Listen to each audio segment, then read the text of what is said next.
Hello, everyone. My name is DJ Leah de la Paz, radio host of Secrets from a Girl, here on KUCR 88.3 FM Riverside. I'm here today with the San Francisco queer Latinx rising star, combining music from traditional music with reggaeton, hip hop, and jazz, and much more. The Latinx star will be releasing her debut album soon on September 6th, called Los Altos de la Soledad, where she journeys through love, migration, and political awakening through corridos, boleros, cumbia, and much more, all from the Bay Area. Additionally, she will be performing here in downtown Riverside at the second annual Mucho Gusto Festival, a music festival without borders, on September 21st. Here with me now, Miss Cecilia Cassandra Peña Govia, also known as La Doña. Hi, thanks so much for having me, DJ Leah. I'm excited to be here with you. Thank you, me too. How are you on this summer Thursday afternoon? How is San Francisco? Doing well. It's a beautiful day out here. I made some chilaquiles from scratch this morning, so Oh, everyone's in a good mood. that sounds amazing. Yeah, if you have chilaquiles in the morning, that's set to like make you happy automatically. I know that. Yeah. All right. Well, thank you again. Let's go ahead and just get started. I want to kind of start at the beginning of your career. So, growing up in San Francisco, your musical knowledge was growing so fast at only 7 years old. So, you've been in this for the long run. Even joining your family's conjunto. From a young age, did you always know that you wanted to do music? It's that's an interesting question because I feel like I started doing music without even making that choice. So I never really had that moment. I feel like a lot of people talk about, oh, when I was 5, I decided I wanted to be a famous singer or like these grand moments of awakening. For me, it was just always part of my life. And so it was something that, kind of had just made its way into my life without me even making that decision or realizing. But I definitely knew that music was always going to be a huge part of my life, especially something that tied me to my family, and to my community. So I always held that to be true. Yeah, that's really dope. I could relate to you on that level because I also started doing music very young and like Mm. at first I never really like thought about it until like probably high school and I was like, I'm in it for like the long haul. Like it is like a growing passion. So I understand that completely. I really like that. Um, but yeah, so from 7 years old to like where you are now, what do you remember being like the first creation that you made where like it really sparked your desire to like make more music? And has that sound changed over time, like compared to like the stuff you make now? Mm. I feel like my first song that I wrote, Nada Me Pertenece, it just kind of like came from the sky. Like it just dropped into my head, fully written one day. And I recorded it. And, I felt like, oh, this is a really cool experience. It's like great to learn more about engineering and about like recording and the studio and production. But it wasn't really until I like experienced everyone else's excitement around it, like all of my friends and family and community, everyone was super stoked. And so that's what kind of made me feel like, okay, maybe this is like a like not useful, not that art has to be useful, but just something that has been missing, that people are enjoying. And yeah, so having that kind of validation and that kind of interest, um, made me want to, yeah, continue doing it. Yeah, that's really cool. I know that like um when I was listening to your music, there's so many themes that like I've came across. And when I was kind of doing like my own little digging, I know that uh you are very like very proud of like your identity being a queer Latinx woman from the Bay Area. And you've even like taken that into consideration and like you stand for like political action and like you have a voice in your community, which is something really big that, some artists don't take advantage of Yeah. enough, like using your voice to stand for things. Um so yeah, they normally don't say it publicly or even mention it in their music, but there were songs that I came across where like you did talk about that and that was something that like really sparked like something inside of me and I was like, "Oh wow, like I've never heard this before, you know? Um, so yeah, you are heavily involved in San Francisco and Oakland Unified School Districts. You are also, working with young artists of color. How has this affected like your music and the way you carry yourself in the music industry? How does like your identity really tie in all of your work and your uh projects and stuff like that? There's so much there. Like, first of all, thank you for doing that research and having kind of those perspectives. It's really important for me to be seen not only as a musician, but also as an educator and someone who's socially active. So, thank you for noticing that. Of I would say course. that definitely like my not only my identity but also my upbringing, like in San Francisco in the Mission, within like such a close-knit arts community, really did instill in me a sense of duty and a responsibility towards yeah representing my people and our political positions and kind of our truths, our realities, the things that we're going through and experiencing together and as individuals. So I think that coming into the space, not just as like a musician, but also an educator and a mentor and an activist in certain ways, I think really changes the way that I interact with my artistry, what I expect from my artistry, and what I want for it to accomplish. So, different artists have different focus, and I think that my identity and my upbringing definitely inform what I want to get out of the project and what I want other people to get out of the project. And I think that definitely as an educator, especially with this upcoming album, I was able to like bring in a lot of my students and their stories and their interests and some of their artwork. And so that was really exciting for me just because I remember how important it was as a young person to feel validated and to feel like my voice was being heard and appreciated. And I think that that's something, especially after COVID, a lot of young people um, are not really having and experiencing in their lives is that like interest by people outside of their families or people outside of their immediate teachers and friends.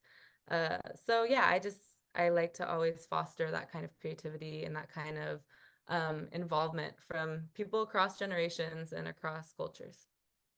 Yeah, I think that is very important. And I appreciate when artists really do use their voice and do stand for things and like are actually active in their community.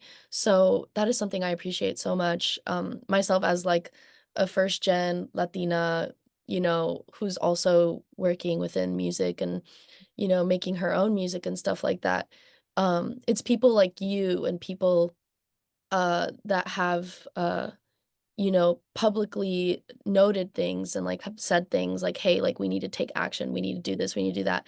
It's people like you guys that, like, we look up to and, like, we need more of. So that is something I really appreciate. But yeah. Thanks so much. Um, so yeah, moving on. Kind of want to talk a bit more about your new album that's coming out. So the name is called Los Altos de la Soledad, which means the highs of solitude. Compared to any past work, do you think that this album is a huge turning point in your music career? Do you think it's different from any past projects? And also, where does the inspiration of the name come from? Because I'm really curious.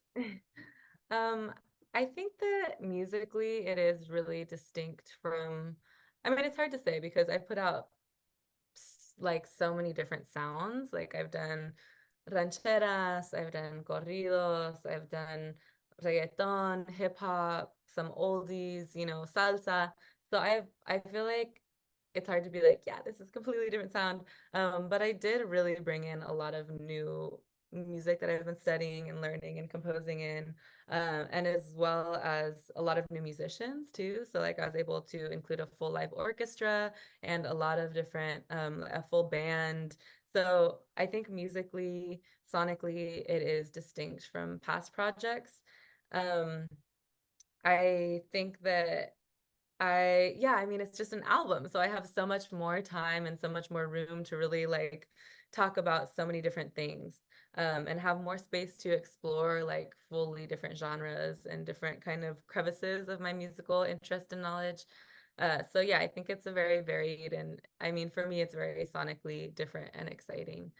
The name comes from just what yeah, this last year, the last year or so, I started like experiencing life on my own a lot more. Like after being the youngest of the whole family and always living with tons of people and always having a partner, to being just like more so on my own and feeling like at first this huge panic of like, oh my God, I'm on my own. What am I going to do? Like, how am I going to handle all of this? How can I like do the day to day? And then kind of relaxing into it and feeling this like independence, this power coming from independence and coming from um, really the knowledge that like I can do everything I need to do on my own, and I can excel, and I can also continue to forge meaningful relationships in a lot of different ways and through a lot of different creative collaborations. So Los Altos de la Soledad, it means like, yeah, the heights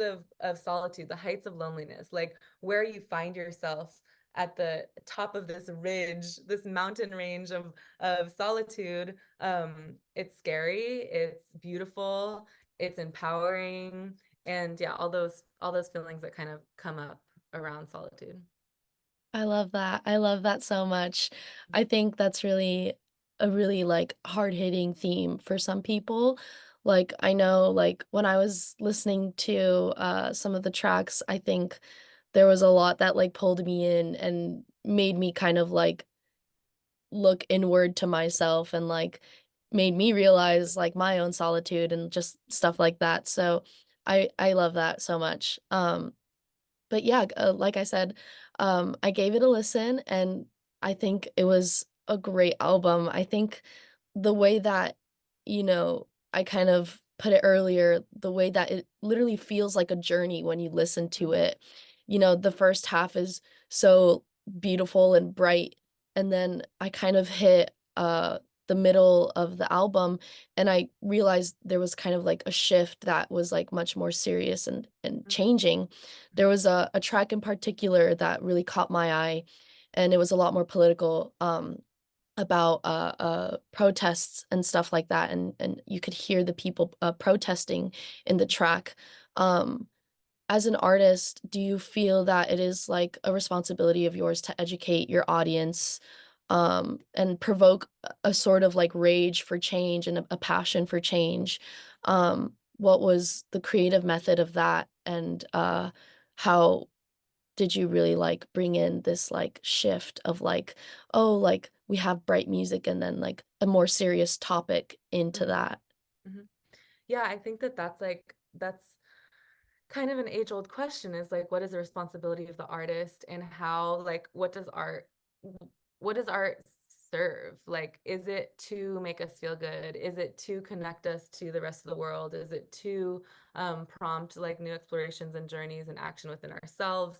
um for me, yeah, as I talked about a little bit before, to me art always is to reflect and push forward real life. So um I mean, there's definitely a lot of like reflection that happens in composition and in art, but I think that it was important to me to also bring in, yeah, like exactly that provocative energy where it's going to make the listener like stop and put them into an experience that maybe they have had and identify with, or maybe is new for them and they're like, whoa, what is this? But I think that there's a certain bravery needed when you're creating art and when you're willing to kind of expose all of yourself and all of your faces, that you kind of just have to dive in and try it. And the method that I utilized was in field recordings and obviously through lyrical composition and melodic composition. But I definitely in this album wanted to integrate spoken word. I wanted to integrate field recordings from all over the world, just because it's struggle is universal, and it's something that we've all witnessed or partaken in. And if not, it's something that I want to urge people, you know, to support and to think about like what would you stand for?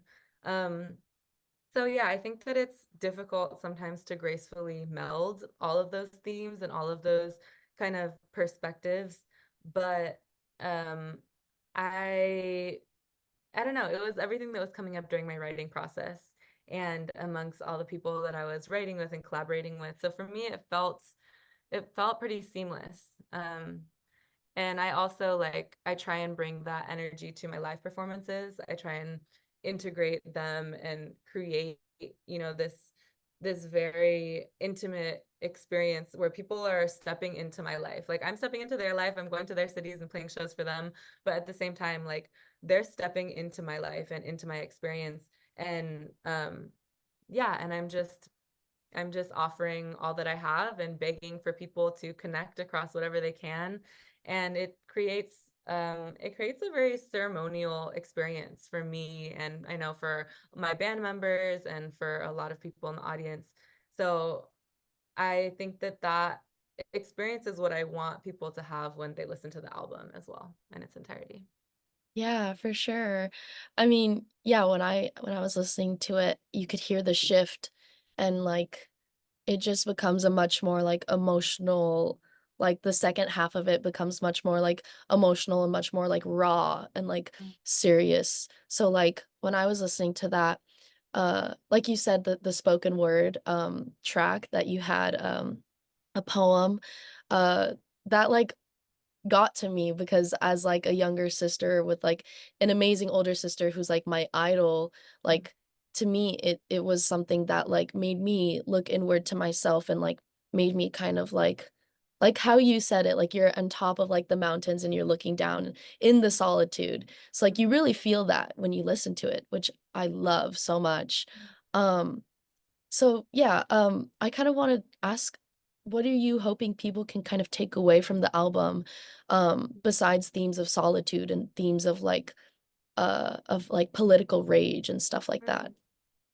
Yeah, I think just in addition to those two themes, I think also just solidarity and hope. So, um, connection, solidarity, and hope. So, feeling that there are people out there who, um, want to connect and want to love and want to fight with you. And then also just um, the possibility of creating connections and creating community, not just determined by where you live, not just determined by political affiliation, not just determined by the relationships that you've held in the past, but just across so many of these divisions that we find ourselves experiencing and being, separated by. So yeah, I just want it to give people hope for more connection and for solidarity. Yeah, that's beautiful. I know I felt that way when I was like listening to it. I was like, wow, like this is really great. So I cannot wait to like hear it once it's out and just like see the Yeah, feedback from everyone. So yeah. thank you. Um But yeah, last but not least, one last question, and then we'll kind of wrap things up. But as we approach the Mucho Gusto Festival, what should fans be expecting to hear from you? Will you be teasing any new music or anything like that? I definitely will be. I'll be playing a lot of the new music. I'll be playing a lot of the old favorites. I'll have my band out there with us. So we're really, really excited. We always love playing in SoCal. It feels like, having grown up in a very like Chicano and Latinx community, it always feels like a little bit Twilight Zone. Like, oh wow, like there's this whole other like group Yeah. of like-minded Chicanos that like wow, like it always feels like going to um I don't know, like it's a really fun and cool vibe. So I'm excited for that. Always excited to come play and also to be on the lineup with a lot of other really cool artists.